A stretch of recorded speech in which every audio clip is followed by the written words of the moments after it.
Apa sih hadiah dari universitas ketika kita menjadi lulusan terbaik universitas? Assalamualaikum warahmatullahi wabarakatuh. Ketemu lagi dengan saya Akmal. Oke, baik teman-teman. Hari ini ya mungkin sudah dilihat juga di judulnya dan juga di thumbnail video ini. Hari ini saya tidak sendiri. Saya bersama salah satu junior saya sebenarnya di kampus, Al-Ghifari. Nama lengkapnya siapa? Muhammad Al-Ghifari Alayubi. Oke, Muhammad Al-Ghifari Alayubi. SPD. Oh, SPD siap. Oke. Sombong amat. Harus ada SPD ya, perjuangan. Oke, baik teman-teman. Nah, karena seperti yang di judulnya ya, Al-Ghifari ini wisudawan terbaik satu ya. Terbaik satu jurusan, terbaik satu fakultas, dan terbaik satu universitas juga. Alhamdulillah. Alhamdulillah. Oke. Nah, sebelum kita lanjut, mungkin teman-teman saya minta tolong dulu, saya persilahkan untuk klik tombol like, share, dan subscribe video ini supaya lebih semangat untuk membuat video-video selanjutnya.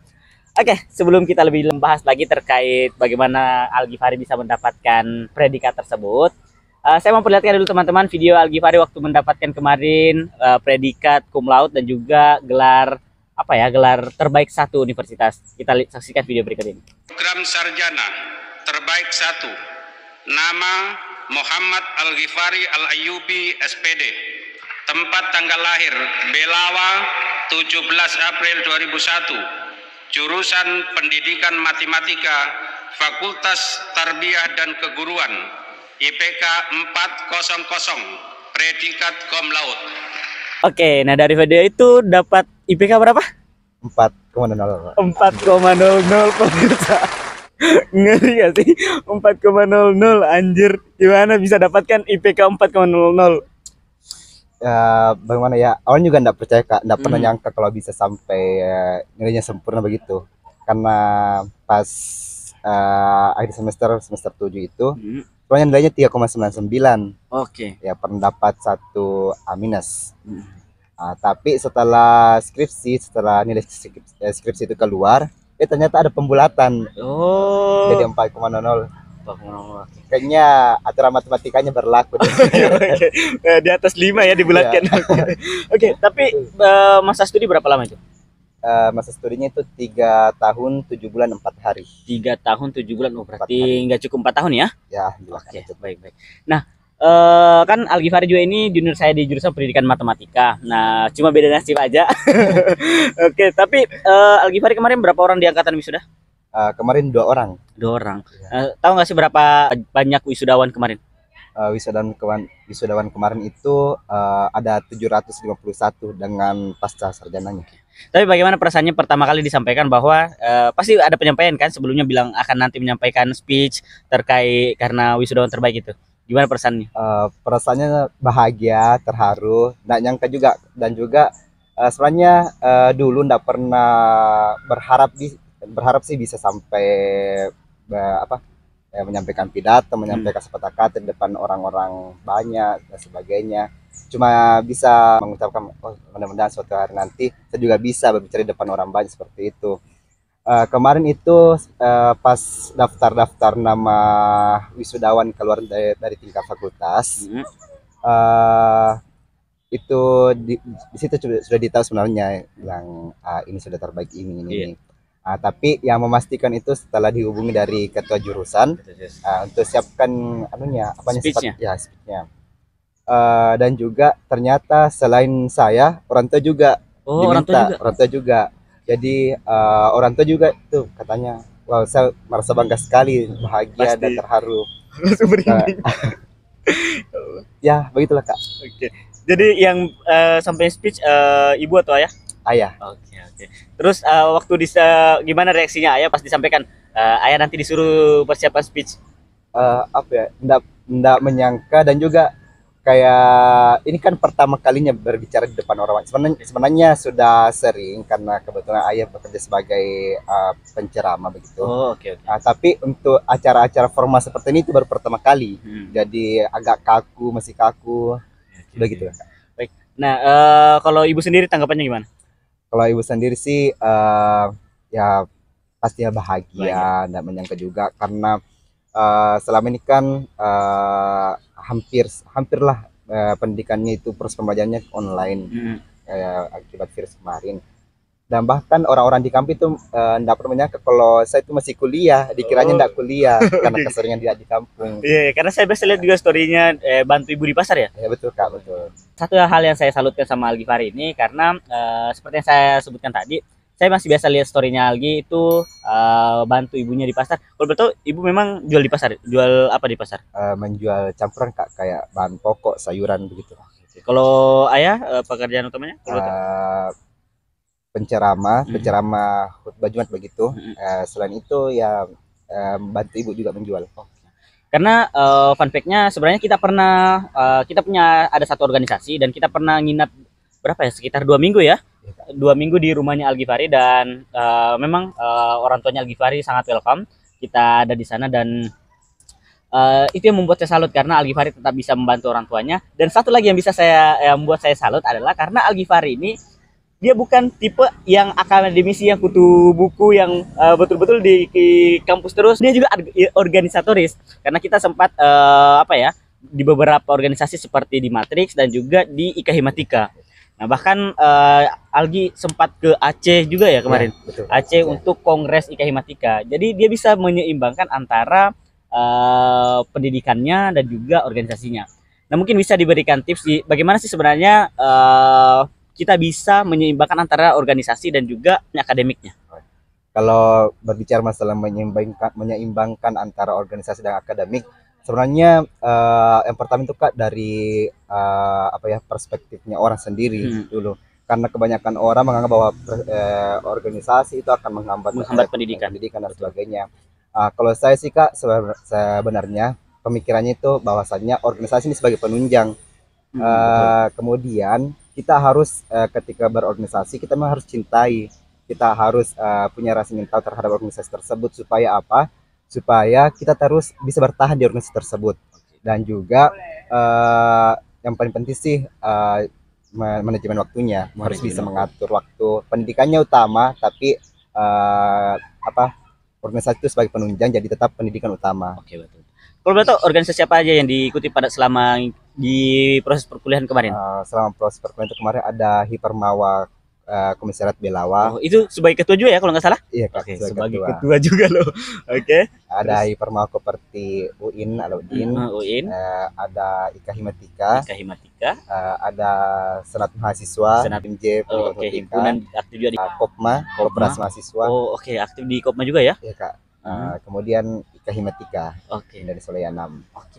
Anjir, ada 7 organisasi yang diikuti dan masih bisa menyeimbangkan dan dapat IPK 4,00. Oke, jadi secara tidak langsung ini mematikan stigmanya orang bahwa organisasi itu penghambat.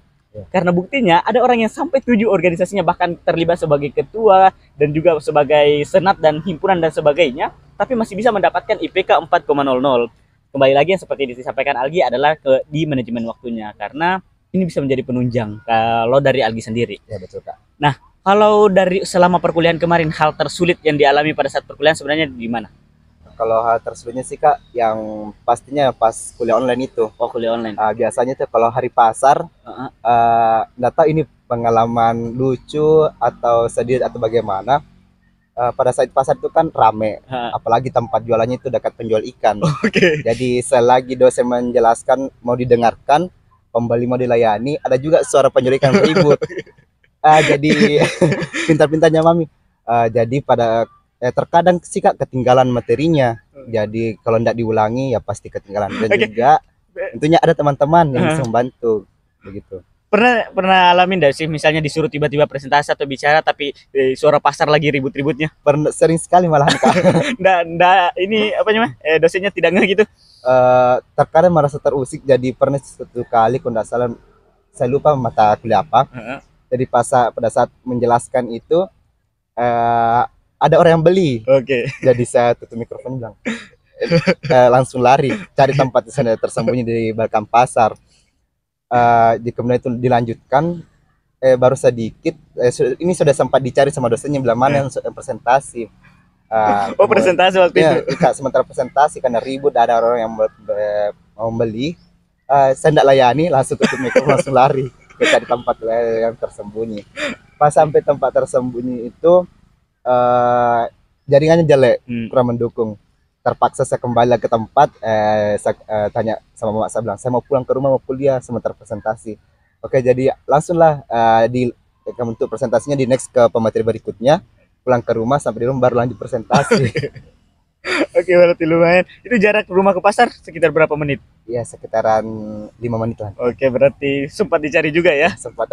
Oke, jadi betul-betul ya kalau memang kita mau belajar itu ada saja waktunya ketika kita pintar bagi-bagi waktu. Betul, Kak. Kalau kemarin waktu kuliah sempat dapat beasiswa enggak sih?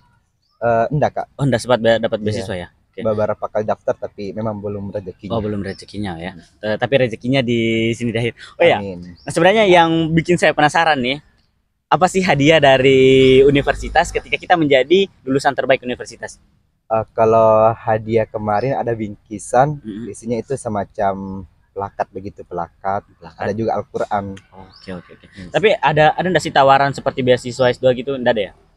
Sampai sini enggak ada, Kak. Sampai di sini enggak ada ya. Karena kenapa saya bertanya begitu? Karena di beberapa universitas lain ya, sempat bicara sama teman-teman IKA Himatika juga. Salah satunya seperti di Unismu. Nah, kalau di Unismu katanya kalau kita jadi wisudawan terbaik satu universitas itu kita langsung ditawari untuk lanjut S2 di kampus itu sendiri. Tapi mungkin karena di UIN juga ini kan tidak ada S2 pendidikan matematika ya. Tidak ada. Yang ada cuma manajemen pendidikan sama PAI kalau nggak salah. Iya. Nah, terus nanti rencana kedepannya apa nih?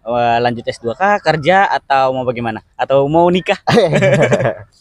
Kalau perencanaan untuk planning kedepannya sih, Kak, rencananya mau kerja sambil lanjut kuliah S2. Oke. Untuk sampai sekarang ini, alhamdulillah kemarin itu sudah diterima di UNM S2-nya. Oh, sudah terima ya? Kak. Alhamdulillah Oke. kemarin. Sembari menunggu jadwal perkuliahan, sementara cari-cari lowongan pekerjaan begitu, Kak. Sekarang ini lagi buka ini beasiswa unggulan. Nah, bisa daftar nggak sih? Kalau beasiswa unggulan sih, saya belum tahu infonya sih, Iya. Kak. Setahu saya itu beasiswa unggulan kalau S2 nanti kita sama-sama cari tahu lagi ya. Tapi setahu saya itu dia bisa kalau kita sudah dapat LOA, jadi sudah ada bukti bahwa kita lulus, itu kita sudah bisa daftar juga beasiswa unggulan. Dan beasiswa unggulan kan lumayan karena dia beasiswa terbesar kedua setelah LPDP di dalam negeri setahu saya. Iya, Kak. Dan nanti itu silahkan dicoba aja, lumayan banget gitu. Nah, ada pesan nggak untuk adik-adik di luar sana yang mungkin nantinya berharap juga atau punya keinginan juga bisa jadi wisudawan terbaik dan bisa memimpikan IPK 4,00? Oke, terkait untuk pesan bagi adik ke depannya, silakan berharap punya harapan setinggi-tingginya sama dengan kakak dulu. Kakak cuma berharap bagaimana supaya bisa menjadi yang terbaik, memberikan yang terbaik lah, melakukan yang terbaik begitu. Kemudian punya harapan yang tinggi, itu harus disertakan dengan usaha yang tinggi juga, usaha dan doa supaya supaya harapan itu bisa terwujudkan. Nah, karena walaupun memang terkadang kita punya harapan yang terlalu tinggi, tapi tidak apa-apa. Itu menjadi motivasi kita untuk bagaimana supaya bisa mencapai harapan tersebut. Nah, kalau menurut Algi sendiri IPK itu penting nggak sih? Kalau menurut saya sih, Kak, penting karena IPK juga itu kan menjadi salah satu ukurannya bagi orang lain bilang, oh ini berprestasi, walaupun tidak semuanya sih sebenarnya dari IPK dilihat dari kemampuannya dan sebagainya. Akan tapi ketika kita belum dites, belum melakukan uji tes pertama, pasti kan dia pertama itu dari IPK. Jadi menurut saya penting juga IPK. Oke. Nah, sepakat sih kalau seperti itu karena kalau menurut saya juga IPK itu penting. IPK bisa mengantarkan kita ke meja wawancara kerja, meja wawancara beasiswa. Nah, itu semua IPK berperan penting di situ. Betul sekali. Nah, kalau organisasi itu penting tidak? Kalau organisasi menurut saya sangat penting, Kak. Oke, sangat penting. Kenapa? Mengapa, Kak? Yang pertama, banyak sekali hal yang kita dapatkan di organisasi yang kita tidak dapatkan di perkuliahan. Kemudian organisasi itu bisa sebagai untuk menambah relasinya kita, karena kan bagaimanapun kalau saya tuh, Kak, sepintar-pintarnya kita kalau relasinya kurang itu kayak bakalan kesulitan juga. Oke, betul sih. Jadi kepintaran dan sebagainya itu bakalan didukung juga sama relasi. Kemudian di organisasi itu kalau misalkan kita sungguh-sungguh di dalamnya, bahkan banyak sekali ilmu yang bisa kita dapatkan dan juga kekeluargaan yang bisa didapatkan banyak sekali. Hal paling berkesan mungkin yang mungkin kalau kita bicara 4 tahun itu pasti banyak hal yang berkesan selama kita kuliah. Tapi hal yang paling berkesan buat Algi selama kuliah apa? Hal yang paling berkesannya sih selama perkuliahan mungkin pas yang kemarin Kak, yang Oh, iya. sudah Oh, yang iya, sudah. pencapaian ini sih yang paling berkesan. Oke. Dan juga sebenarnya Kak, dari dulu semenjak awal masuk perkuliahan begitu, saya ini sudah punya impian, ingin punya pencapaian. Bahwasanya saya ingin mengubah Banyak ya orang-orang. stigmanya orang-orang bahwasanya ketika kita kuliah, organisasi dan sebagai kegiatan-kegiatan lainnya itu di luar akademi itu akan mengganggu akademinya teman-teman. Itu yang ingin saya ubah Kak. Jadi saya pernah katakan sama teman saya bahwasanya saya ingin kuliah aktif berorganisasi, tapi pernikahan saya tidak akan ketinggalan. Dan itu sudah terbukti ya. Alhamdulillah Kak, sudah Alhamdulillah terbukti. Oke. Nah, tapi kalau orang tua sendiri kemarin yang kan kalau aktif organisasi kita tidak bisa pungkiri ya bahwa kita pasti sibuk sekali. Ya, Kak. Apalagi kalau pegang jabatan di organisasi tersebut. Nah, sempat nggak sih ditegur sama orang tua bilang terlalu sibuk di kampus atau bagaimana gitu? Kemarin sempat sih Kak ditegur, bahkan sempat dilarang untuk pencalonan sebagai ketua kemarin di Permawa. Kan tapi karena karena motivasi dan dukungan dari teman-teman juga, jadi saya berusaha untuk meyakinkan orang tua bahwasanya insya Allah ketika saya mencalonkan, terpilih atau tidaknya, kuliah saya tidak akan ketinggalan, akan tetap menjadi prioritas saya ke depannya. Kalau yang kemarin tanggapannya sempat dilarang sih, enggak sih kalau misalnya mau keluar keluar kabupaten atau bahkan keluar provinsi ya, sampai ke Aceh kemarin untuk kegiatan organisasi, mereka tahu enggak sih itu kegiatan organisasi? Tahu Kak, Tahu. tahu. Terus tanggapan mereka bagaimana? Tanggap awalnya sih sempat dilarang ya Kak, karena beberapa pertimbangan. Yang pertama tempatnya terlalu jauh, yang kedua juga masalah ekonomi akan ya gitu. Tapi saya bilang ke kemarin, kalau misalkan saya tidak berangkat untuk kali ini, saya tidak tahu kapan lagi ada kesempatan untuk cari pengalaman, untuk keluar-keluar begitu, melihat apa yang belum saya pernah capai begitu. Dan juga masalah ekonomi itu kemarin, kebetulan kan saya punya tabungan nih, tabungan dari SMA malahan. Oh, Jadi pas ke Aceh kemarin terpakai. oh berarti tabungannya bermanfaat ya, Ya, bisa alhamdulillah. keliling. Karena bukan cuma ke Aceh saja, tapi saya lihat di story-nya sempat ke Bandung, Ya, ke betul. beberapa daerah di Jawa juga ya. Ya Kak, betul.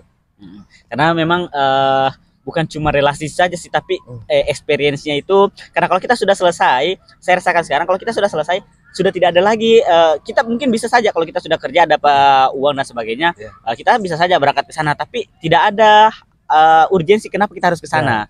Kalau sekedar liburan, kita mungkin nanti ujungnya kita nggak pernah lihat ternyata banyak tempat-tempat indah di luar Sulawesi, di luar Sulsel dan sebagainya gitu ya. Ya Kak, betul sekali. Oke, nah kalau ada yang kasih pilihan antara organisasi dan kuliah, Harus milih. oke, kalau misalnya harus pilih, Kalau harus milih sih ya tetap kuliah ya Kak, karena kan kita tidak akan bakalan masuk juga ke organisasi kalau tidak kuliah. Kalau misalkan organisasinya organisasi internal kampus gitu. Betul. Saya tiba-tiba ingat dengan salah satu pesan dosen, Bunda Halimah, ya, pernah diajar juga ya? Tidak pernah. Oke, karena pada saat itu kita lagi belajar di kelas, terus ada teman saya yang nggak masuk satu orang, tapi tiba-tiba dia ketemu di ruang jurusan.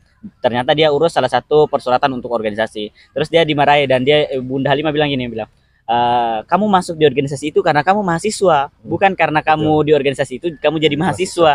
Jadi tetap utamakan peran kamu sebagai seorang mahasiswa.